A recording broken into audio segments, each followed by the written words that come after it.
గురుగారు మళ్ళీ జగన్ సీఎం అయ్యే అవకాశాలు కనిపిస్తున్నాయా? ఉండొచ్చా, ఉండకపోవచ్చా? ఎందుకుండదమ్మా? చరిత్ర హిస్టరీ రిపీట్స్ అని ఎందుకన్నారు? హిస్టరీలో చంద్రబాబు నాయుడు గారు ఓడిపోయారు, మళ్ళీ ఇంకేముంది పార్టీ అయిపోయింది, టీడీపీ రాదు, భూస్థాపితం చేసేసాడు జగన్ అన్నారు.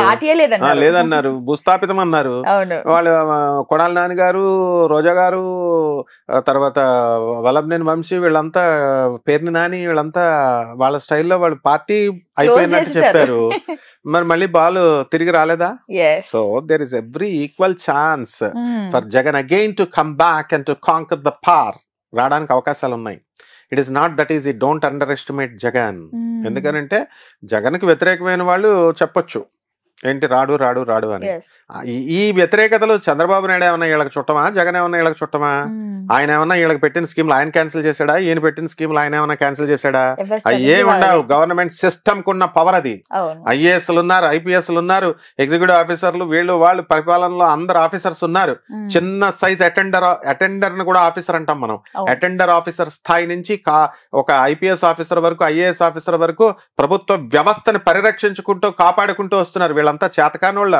ఈ సీఎంలు మాత్రమే చేస్తారా? వెళ్ళి సీఎంలు మినిస్టర్లు మాత్రమే ఏం చేయరు. వీళ్ళు లేకపోతే అసలైనటువంటి వాళ్ళు, వీళ్ళ పరిపాలన మార్చేవాళ్ళు, వీళ్ళు కావాలనుకున్నది చేయగలిగేటటువంటి వాళ్ళు, వీళ్ళ యొక్క దయా భిక్షల మీద ప్రజల జీవితం ఆధారపడి ఉంటుంది. గవర్నమెంట్ ఎంప్లాయీ భిక్ష మీద ఉంటుంది. అదే గవర్నమెంట్ ఎంప్లాయీస్ ని జగన్ గారు వ్యతిరేకం చేసుకున్నారు. స్ట్రిక్ట్ గా ఉండమంటే వ్యతిరేకం అవుతారు వీళ్ళు. చంద్రబాబు నాయుడు గారు వ్యతిరేకం చేసుకున్నారు. మళ్ళీ ఆ పార్టీ కాకుండా ఈ పార్టీని గెలిపిస్తారు, ఈ పార్టీని కాకుండా ఆ పార్టీని గెలిపిస్తారు. ఇదంతా ఒక ప్రవాహం.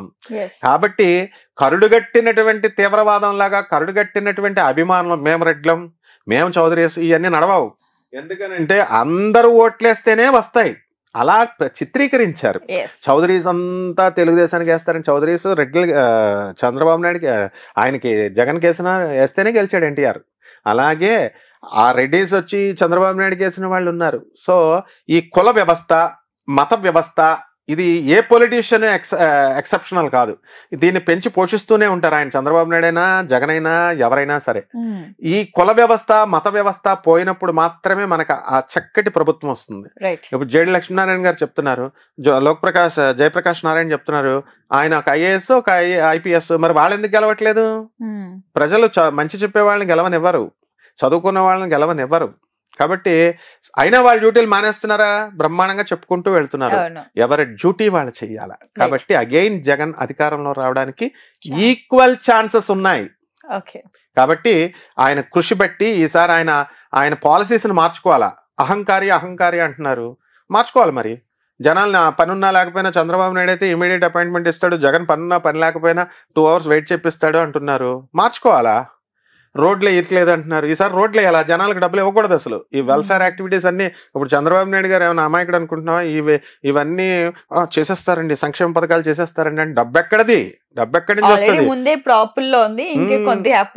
ఏదో కొద్దిగా ఆయన కూడా వ్యతిరేకం చేసుకోకూడదు కాబట్టి చేసుకోవాలంటారు. అసలు ఏ ముఖ్యమంత్రి అయినా, ఏ ప్రధానమంత్రి అయినా వెల్ఫేర్ స్కీమ్స్ తీసి పడేద్దామని చూస్తున్నారా? చేయరు. చేసిన రోజున బాగుపడుతుంది. యుఎస్ లో, లండన్ లో అక్కడ ఉన్నట్టు. ఫారిన్ కంట్రీస్ లో ఈ వెల్ఫేర్ స్కీమ్స్ ఉంటేనేనా? అంటే డబ్బులు ఇస్తున్నారు, నాయకుడు డబ్బులు ఇస్తున్నాడు, 2000, 5000, 3000, దానికి ప్రజలు ఓట్లు వేస్తున్నారు. 10% ఆఫ్ ద పీపుల్ నిజాయితీగా వేసే వాళ్ళని వదిలేసాయి. వాళ్ళు వ్యాపారం లాగా పెట్టుబడులు పెడుతున్నారు, వీళ్ళు డబ్బులు తీసుకుంటున్నారు, వేస్తున్నారు. వీళ్ళకి ఎక్కడ అధికారం ఉంది? వాళ్ళు సీఎం అవ్వాలా, వీళ్ళ మినిస్టర్స్ అవ్వాలని లేనే లేదు. ప్రజలకు అడిగే అధికారము లేదు. అలాగే ప్రజలు నిర్లక్ష్యం చేసిన రోజున దింపేస్తారు. ప్రజలే పాలకులు అని చూపించారు. 2 ఎలక్షన్ల తెలంగాణలో కూడా చూపించారు, ఇక్కడ ఏపీలో. కాబట్టి నాయకులు ఏమనుకోవాలంటే వీఆర్ స్లేవ్స్ అనే భావంతో వర్క్ చేయాలి. అంతేగాని మా తాతలు సంపాదించిన ఎస్టేట్ ఇది ఆంధ్రప్రదేశ్, మా తాతలు సంపాదించిన ఎస్టేట్ ఇది తెలంగాణ అనుకున్న రోజున ప్రభుత్వాలు కూలిపోతాయి, ప్రజలు పాలకులు అవుతారు. కాబట్టి ఎప్పుడు ప్రజలదే ఫైనల్ నిర్ణయం. సో ఇందాక మీరు అన్నట్టుగా పవన్ కళ్యాణ్ గారికి డిప్యూటీ సీఎం ఇచ్చారు. సో ఫ్యూచర్ లో సీఎం అయ్యే అవకాశాలు ఏమైనా కనిపిస్తున్నాయా జాతక ప్రకారంగా? చంద్రబాబు నాయుడు గారు ఇప్పుడు ఇందాక ముసలాయన అయిపోయారు అన్నారు. కంటిన్యూస్ 25 years పరిపాలన చేసినటువంటి జ్యోతి బసు ముసలోడు కాదా? నితీష్ ఆయన హైలీ ఎడ్యుకేటెడ్ సీఎం. ఆయన వార్ధక్యంలో ఉన్న వాళ్ళంతా ఉన్నారు. కాబట్టి వీళ్ళందరూ కూడా ముసలి గిసలి అని ఉండదు, మెచ్యూర్డ్ లీడర్. ఎంత వయసులో రాటు తేలిపోతే, ఎంత వయసులో ఏజ్డ్ వస్తే అంత మెచ్యూరిటీ అనేది వస్తుంది అనమాట. అలాగే పవన్ కళ్యాణ్ గారు సీఎం ఎలా అవుతారు? ఇప్పుడు ఇది రావడమే, డిప్యూటీ సీఎం రావడమే అభిమానుల భిక్ష, ఆంధ్ర ప్రజల భిక్ష. ఒక సినీ నటుడిని ఎన్టీఆర్ ని సెలెక్ట్ చేశారు. అప్పుడంటే కాంగ్రెస్ అదే ఆయనకి చాలా కష్టమైంది. ఎందుకంటే కాంగ్రెస్ పార్టీ మీద కష్టం, కాంగ్రెస్ పార్టీ అప్పుడు ఎమర్జెన్సీ పెట్టి ప్రజలందరినీ పట్టుకొని ఎమర్జెన్సీ తీసుకెళ్లిపోయి ఆపరేషన్లు చేసేసేవారు. ఫ్యామిలీ ప్లానింగ్, దొరికినట్టు తీసుకెళ్లి గవర్నమెంట్ హాస్పిటల్ వేసేసి కటింగ్ చేసేసి 150 రూపాయలు చేతిలో పెట్టేవారు. దొరికిన గవర్నమెంట్ ఎంప్లాయీని తీసుకెళ్లి జైల్లో పడేసేవారు. ఎమర్జెన్సీ అంటే డార్క్ డేస్ ఆఫ్ ఇండియా అంటారు. అటువంటి ఆవిడ మీద కక్ష కట్టి ఏం చేశారు, ఆ టైంలో వేరే ఆల్టర్నేటివ్ కోసం ప్రజలు ఎదురు చూస్తూ ఉన్నారు. ఆ టైంలో డాక్టర్ ఎన్టీ రామారావు గారు వచ్చారు. ఆయన మీద ప్రేమ, ఆయనంటే ఆయన చిన్నోడా, ఇప్పుడు కాదు అది 3 తరాల నుంచి ఒక రాముడి పాత్ర, ఒక కృష్ణుడి పాత్ర, ఒక భీముడి పాత్ర, ఇలా రకరకాల మామూలు సాంఘికలలో ఒక 4 తరాల జనం, 3 తరాల జనం అందరికీ ఆయన సుపరిచితుడు కాబట్టి ఆయన మీద ప్రేమ, మన ఇంట్లో వాడు ఎంట్రీ వాడు అనుకుని అందరూ కలిసి వేశారు, ఆల్టర్నేటివ్ లేదని. అదే మరి చిరంజీవి గారి విషయంలో ఎందుకు రాలేదు, ఎందుకు వేసేయలేదు? అదే మరి పవన్ కళ్యాణ్ 10 సంవత్సరాల క్రితం ఎందుకు వేసేయలేదు? సినిమా వాళ్ళని తొందరగా నమ్మరు. ఆ కాలంలో ఎంజీఆర్ నమ్మారంటే అది వేరు. ఆ టైప్ ఆఫ్ ఆయన కూడా చాలా సుదీర్ఘ కాలం పాటు చేశారు. అలాగే డాక్టర్ ఎన్టీ రామారావు ఆయన స్పెషల్ స్టైలే డిఫరెంట్. ఇప్పుడున్నటువంటి పవన్ కళ్యాణ్ గారికి సీఎం అయ్యే అవకాశాలు లేవు, ఫ్యూచర్ లో కూడా లేవు ప్రస్తుతానికైతే. అంటే దాని గురించి మళ్ళీ లాంగ్ రన్ అక్కల్లా. ఎందుకంటే చంద్రబాబు నాయుడు ఉన్నాడు, ఆయన చెబితేనే కదమ్మా పవన్ కళ్యాణ్ ఓట్లేసింది. జనం ఏమంటున్నారు, టీడీపీ సపోర్ట్ లేకుండా ఉత్తి జనసేనకి వేసారా? మరి జనం వేసారా? కానీ ఇక్కడ జనసేన వల్ల పవన్ కళ్యాణ్ వల్ల టీడీపీకి ఓట్లు వచ్చాయని కూడా చెప్పడం జరిగింది. ప్రజల నాలుకలు 2 రకాలు ఉంటాయి, వీళ్ళు అటైతే ఇటు, ఇటైతే అటు అంటారు. అభిమానులు, మెయిన్ పవన్ కళ్యాణ్ అభిమానులు ప్రశాంత్ కిషోర్ ని పక్కన పెట్టి ఆ స్ట్రాటజీతో మనం పిలిపించాం. ఏం మీరంతా ఐఐటీలో చదువుకోలేదా, ఎన్ఐటీలో చదువుకోలేదా, ఇంజనీరింగ్ చదవలేదా? ప్రశాంత్ కిషోర్ కి ప్యాకేజీలు ఇచ్చి ఆయన కూడా మీలాంటి ఇంజనీర్లను హైర్ చేసుకునే బాబు రావాలి, జగన్ పోవాలి, లేదా జగన్ రావాలి, బాయ్ బాయ్ బాబు, ఇలాంటి స్లోగన్స్ మీరు ఇవ్వలేరా అని చెబితే అప్పుడు గత 10 సంవత్సరాల క్రితం సినీ అభిమానాన్ని సినీ అభిమానంగానే ఉంచుకొని ఓట్లుగా కన్వర్ట్ చేసుకోలేకపోయినటువంటి జనం ఏం చేశారు, ఇప్పుడు ఓట్లుగా కన్వర్ట్ చేశారు. ఇది ఎప్పటికైనా ప్రజల అభిమానులు, పవన్ కళ్యాణ్ అభిమానుల గొప్పతనం అది.